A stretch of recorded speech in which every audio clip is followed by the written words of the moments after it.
ಜ್ಯೋತಿಷ್ಯದಲ್ಲಿ ಊಹೆ ಬರಲ್ಲ, ಸತ್ಯ ಬರ್ತದೆ. ಪ್ರತಿಯೊಂದು ಕೂಡ ಇದುವರೆಗೂ ಹೇಳಿರ್ತಕ್ಕಂಥ ಎಲ್ಲ ವಿಚಾರಗಳು ನೋಡಿ, ಒಂದು ಫ್ಲೈಟ್ ದುರಂತ ಇರ್ಬೋದು, ಅಥವಾ ಇಂಡಿಯಾ ಪಾಕಿಸ್ತಾನ ವಾರ್ ಇರ್ಬೋದು, ಅಥವಾ RCB ಮ್ಯಾಚ್ ವಿನ್ನಿಂಗ್ ಇರ್ಬೋದು, ಅಥವಾ ಟೆರರಿಸ್ಟ್ ಅಟ್ಯಾಕ್ ಇರ್ಬೋದು, ಪ್ರತಿಯೊಂದು ಕೂಡ ಅಲ್ಲಿ ನಾವು ನೋಡಿದಾಗ ನಾವು ಈ ವರ್ಷದ ಉಗಾದಿ ಭವಿಷ್ಯದಲ್ಲಿ ಹೇಳ್ತಕ್ಕಂಥ ಇವಾಗೆಲ್ಲ ಒಂದೊಂದೇ ಬಿಡಿಸ್ಕೊಂಡು ಬರ್ತಾ ಇದೆ. ಆ ಮಾರ್ಚ್ ತಿಂಗಳಲ್ಲಿ ಹೇಳಿದ್ದೆ ಏನೋ ನೇಮ್ ಫೇಮ್ ಆಗುತ್ತೆ ಅಂತ. ಅವ್ರಿಗೆ ನೇಮ್ ಫೇಮ್ ಬಂದಿದೆ, ಭಾರತಕ್ಕೂ ನೇಮ್ ಫೇಮ್ ಬಂತು. ಈ ಸ್ವಾನ್ ಅಂತ ಹೇಳ್ತಕ್ಕಂಥದ್ದು ಗುರುವಿನ ತತ್ವದ ಮೇಲೆ ಬರುತ್ತೆ. ಯಾಕಂದರೆ ಪ್ರತಿಯೊಂದು ಕೂಡ ಗುರುವಿನ ಒಂದು ವಾಹನ ಆ ಒಂದು ಬಾತುಕೋಳಿ. ಗುರುವಾದವರು, ನಾಲೆಜ್ ಇರೋರು ಏನು ಮಾಡ್ತಾ ಇರ್ತಾರೆ, ಸೈಲೆಂಟಾಗಿರ್ತಾರೆ, ತಲೆ ಒಳಗಡೆ ಓಡ್ತಾ ಇರುತ್ತೆ. ಬಿಳಿಯ ಬಾತುಕೋಳಿನ ಸಾಂಕೇತಿಕವಾಗಿ ಇಟ್ಕೊಂಡ್ರು, ಅದು ಜ್ಞಾನದ ಒಂದು ಪರಿವು ಬರ್ತಕ್ಕಂಥದ್ದು. ಅವ್ರಿಗೇನೋ ಒಂಥರ ಅದ್ರ ಜೊತೆ ಒಂದು ಅಟ್ಯಾಚ್ಮೆಂಟ್ ಬೆಳೆದಿರ್ತಕ್ಕಂಥದ್ದು ಲಕ್ಕಿ ಚಾರ್ಮ್ ಅಂತ ಕರೀತಾರೆ. ಶಕ್ತಿನ ನಾವು ಕಂಡಿಡಿದಾಗ ಭಗವಂತನ ಪ್ರೇರೇಪಣೆ ಅಥವಾ ಅವನ ಆಶೀರ್ವಾದ ಅಥವಾ ಅವನ ಪ್ರಚೋದನೆ ಇದ್ದೇ ಇರುತ್ತೆ.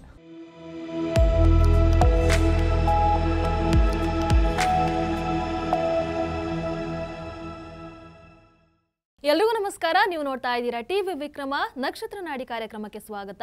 ನಾನು ಮುಮ್ತಾಜ್ ಅಬ್ದುಲ್ ನೆಲ್ಲೆಡ್ಕ. ಗುರುಜಿ, ತಮಗೆ ಕಾರ್ಯಕ್ರಮಕ್ಕೆ ಆತ್ಮೀಯವಾದಂತಹ ಸ್ವಾಗತ. ಎಲ್ಲರಿಗೂ ನಮಸ್ಕಾರ. ಗುರುಜಿ, ನೀವು ಮಾರ್ಚ್ ತಿಂಗಳಲ್ಲಿ ಹೇಳಿದ್ರಿ ಸ್ಪೇಸ್ನಿಂದ ಭಾರತಕ್ಕೆ ಅದ್ಭುತವಾದಂತಹ ಹೆಸರು ಬರುತ್ತೆ ಅಂತ. ನೀವು ಹೇಳಿದ ಹಾಗೆ ಜೂನ್ ತಿಂಗಳಲ್ಲಿ ಈಗ ಭಾರತ ಬಾಹ್ಯಾಕಾಶದಲ್ಲಿ ಒಂದು ಇತಿಹಾಸವನ್ನೇ ಸೃಷ್ಟಿ ಮಾಡಿಬಿಟ್ಟಿದೆ. ನಮ್ಮ ಬೆಂಗಳೂರಿನ ಶುಭಾಂಶು ಶುಕ್ಲ ಅವರು ಬಾಹ್ಯಾಕಾಶ ನಿಲ್ದಾಣಕ್ಕೆ ಪ್ರಯಾಣವನ್ನು ಬೆಳೆಸಿದ್ರು, ಈಗ ತಲುಪಿದ್ದಾರೆ ಕೂಡ ಯಶಸ್ವಿಯಾಗಿ. ಇದು ಜ್ಯೋತಿಷ್ಯದಲ್ಲಿ ಇದನ್ನು ಮೊದಲೇ ಊಹೆ ಮಾಡೋದಕ್ಕೆ ಸಾಧ್ಯ ಇದೆಯಾ ಗುರುಜಿ? ಇದೆಲ್ಲ ಹೇಗೆ ಸಾಧ್ಯ ಅನ್ನುವಂಥದ್ದು?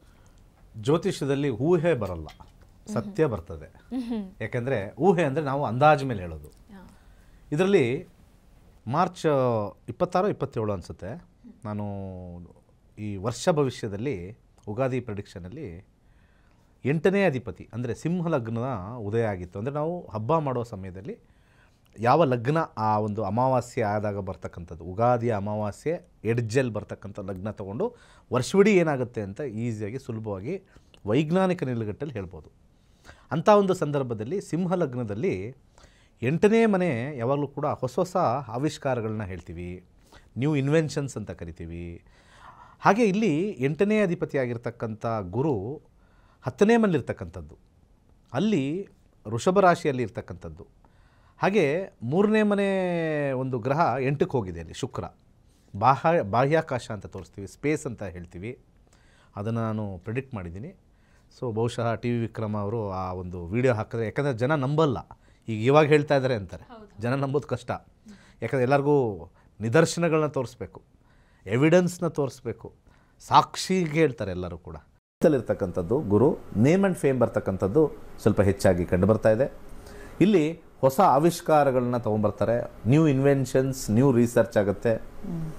ಸ್ಪೇಸಲ್ಲಿ ಕೂಡ ಇಂಡಿಯಾ ಯಾವುದೋ ಒಂದು ದಾಪುಕಾಲಾಗುತ್ತೆ. ಸ್ಪೇಸ್ ಅಂದರೆ ಈ ಒಂದು ಸ್ಯಾಟಲೈಟ್ ಲಾಂಚ್, ಯಾಕಂದರೆ ಅದೆಲ್ಲ ಸ್ವಲ್ಪ ಟೆಕ್ನಿಕಲಿ ಇರ್ತಕ್ಕಂಥದ್ದು. ಅವೆಲ್ಲ ಸ್ಪೇಸ್ ಲಾಂಚ್ ಆದಾಗ ಒಂದು ನೇಮ್ ಆ್ಯಂಡ್ ಫೇಮ್ ಇಂಡಿಯಾಗೆ ಬರ್ತಕ್ಕಂಥದ್ದು ತೋರಿಸ್ತಾ ಇದೆ. ಪ್ರತಿಯೊಂದು ಕೂಡ ಇದುವರೆಗೂ ಹೇಳಿರ್ತಕ್ಕಂಥ ಎಲ್ಲ ವಿಚಾರಗಳು ನೋಡಿ, ಒಂದು ಫ್ಲೈಟ್ ದುರಂತ ಇರ್ಬೋದು, ಅಥವಾ ಇಂಡಿಯಾ ಪಾಕಿಸ್ತಾನ ವಾರ್ ಇರ್ಬೋದು, ಅಥವಾ RCB ಮ್ಯಾಚ್ ವಿನ್ನಿಂಗ್ ಇರ್ಬೋದು, ಅಥವಾ ಟೆರರಿಸ್ಟ್ ಅಟ್ಯಾಕ್ ಇರ್ಬೋದು, ಪ್ರತಿಯೊಂದು ಕೂಡ ಅಲ್ಲಿ ನಾವು ನೋಡಿದಾಗ ನಾವು ಈ ವರ್ಷದ ಉಗಾದಿ ಭವಿಷ್ಯದಲ್ಲಿ ಹೇಳ್ತಕ್ಕಂಥ ಇವಾಗೆಲ್ಲ ಒಂದೊಂದೇ ಬಿಡಿಸ್ಕೊಂಡು ಬರ್ತಾ ಇದೆ.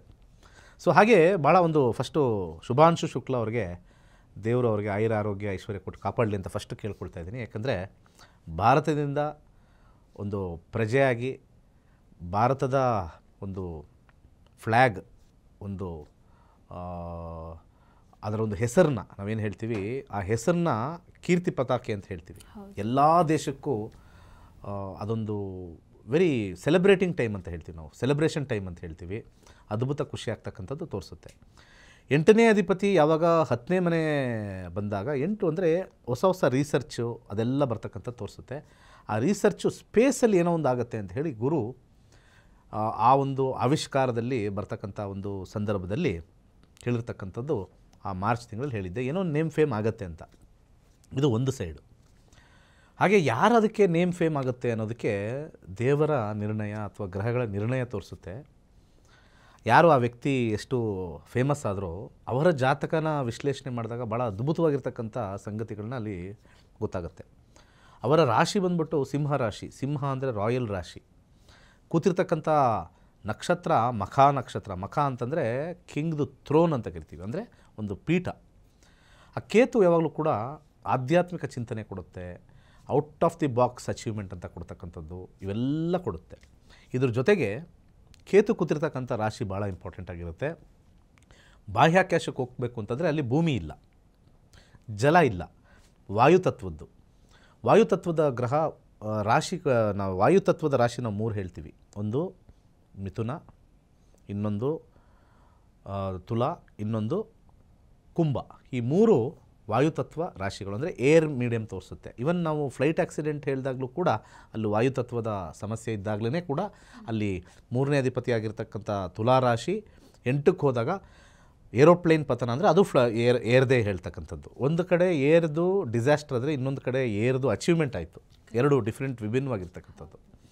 ಇಲ್ಲಿ ಏರಿ ರಾಶಿ ಅಂತ ಕರಿತೀವಿ, ಏರಿ ಮೀಡಿಯಮ್ ಅಂತ ವಾಯುತತ್ವ ಅಂತ ಹೇಳಿದಾಗ ಅಲ್ಲಿ ಒಂದು ಭಾರತದಲ್ಲಿ ಒಂದು ವಿಶೇಷವಾಗಿರ್ತಕ್ಕಂಥ ಒಂದು ಅಚೀವ್ಮೆಂಟ್ ಬಾಹ್ಯಾಕಾಶದಲ್ಲಿ ಮಾಡ್ತಾರೆ.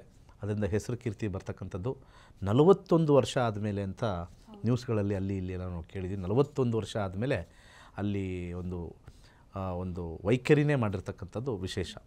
ಹಾಗೆ ಅವರ ಜಾತಕದಲ್ಲಿ ಸ್ವಲ್ಪ ನೋಡಿದಾಗ ಅಲ್ಲಿ ನಮಗೆ ಈ ತುಲಾ ರಾಶಿಯಲ್ಲಿ ಬುಧ ಮತ್ತು ಕೇತು ಕೂತಿದ್ದಾನೆ. ಬುಧ ಮತ್ತು ಕೇತು. ಬುಧ ಅಂದರೆ ಇಂಟೆಲಿಜೆನ್ಸ್, ಕೇತು ಅಂದರೆ out of the box achievement ಅಂತ ಕರಿತೀವಿ. ಯಾವಾಗ ಬುಧ ಮತ್ತು ಕೇತು ಆ ರಾಶಿಯಲ್ಲಿ ಕೂತಿರ್ತಕ್ಕಂಥದ್ದು, ಮತ್ತು ದಶಾ ಇಂಪಾರ್ಟೆಂಟ್ ಆಗುತ್ತೆ.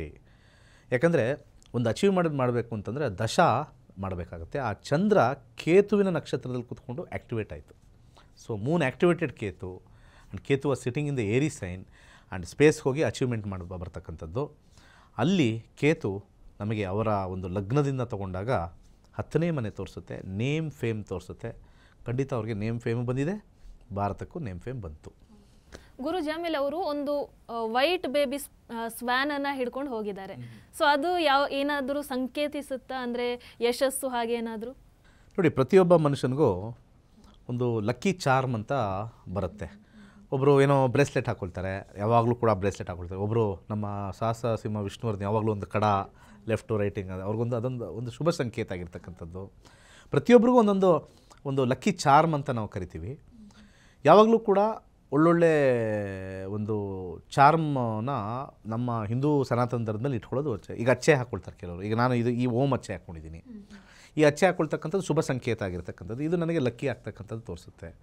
ಹಾಗೆ ಎಷ್ಟೊಂದು ಜನ ಈಗ ಇದು ಗೋವಾಗೆ ಹೋಗ್ಬಿಟ್ಟು ಅಚ್ಚೆ ಹಾಕ್ಕೊಳ್ತಾರೆ. ಇಲ್ಲಿ ಎಲ್ಲ ಒಂದು ತ್ರಿಶೂಲ, ಶಿವಂದು ಇದೆಲ್ಲ ಹಾಕ್ಕೊಳ್ತಾರೆ.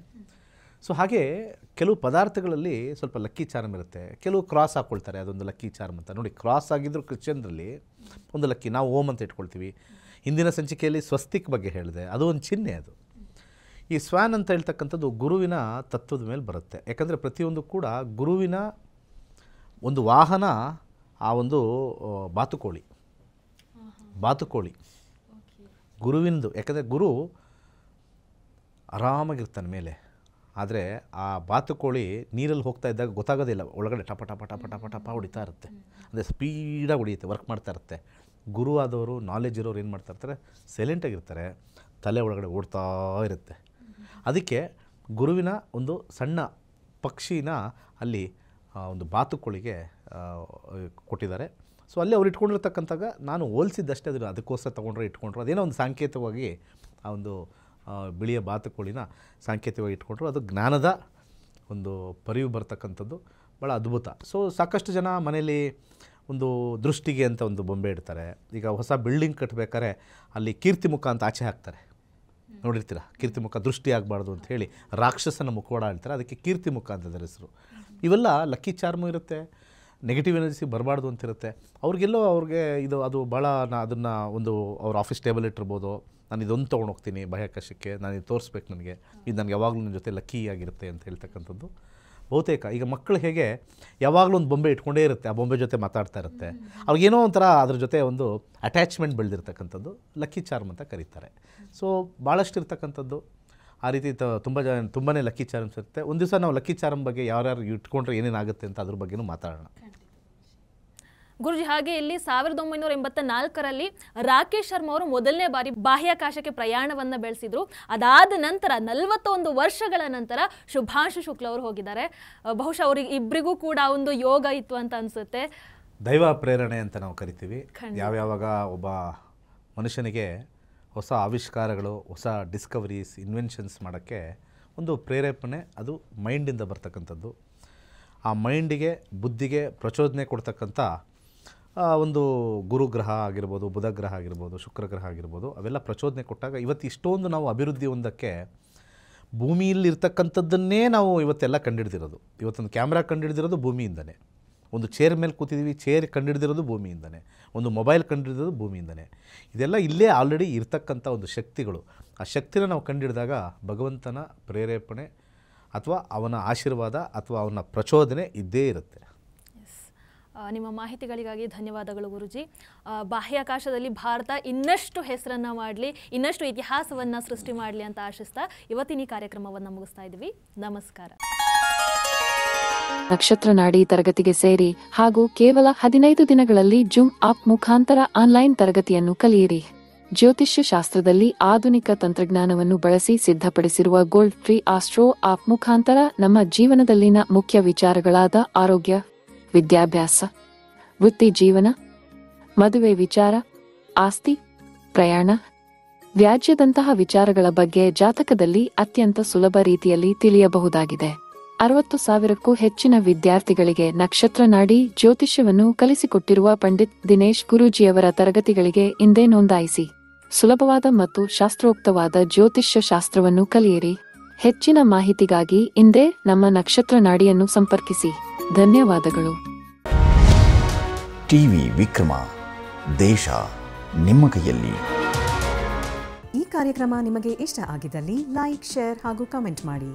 ಟಿವಿ ವಿಕ್ರಮದ ಕಾರ್ಯಕ್ರಮಗಳನ್ನು ನಿರಂತರವಾಗಿ ವೀಕ್ಷಿಸಲು ಸಬ್ಸ್ಕ್ರೈಬ್ ಮಾಡಿ, ಬೆಲ್ ಐಕನ್ ಒತ್ತಿ.